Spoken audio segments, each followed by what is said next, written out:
Voilà, on parle du processus électoral en République démocratique du Congo, plus précisément de l'enrôlement des électeurs. Le rapporteur de la Commission électorale nationale indépendante séjourne en Corée du Sud pour superviser la production plutôt des kits électoraux par la firme Miro Systems. Sur place, Patricien Seya Moulela a insisté sur le respect des dates convenues dans les contrats pour la production de ces matériels.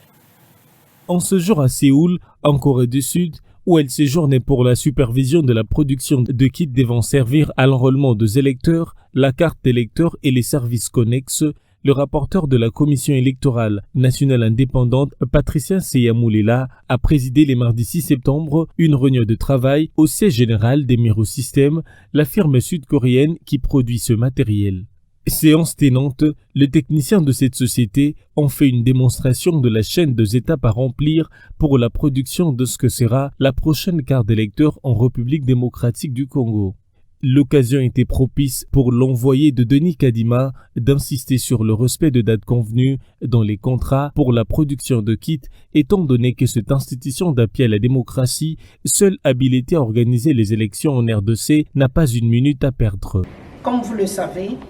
la CENI, présidée par le président Denis Kadima, qui m'a dépêché ici,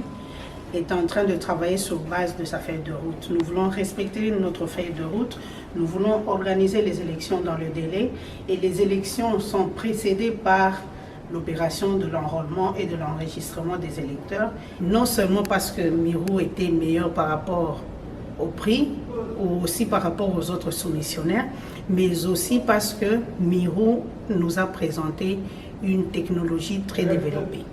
Après cette réunion avec les experts de la CENI et ceux de Miro Systems, Patricien Seya Moulela a eu un tête-à-tête en comité restreint avec quelques-uns de ses collaborateurs et le chairman de Miro Systems accompagné de 2 de ses assistants.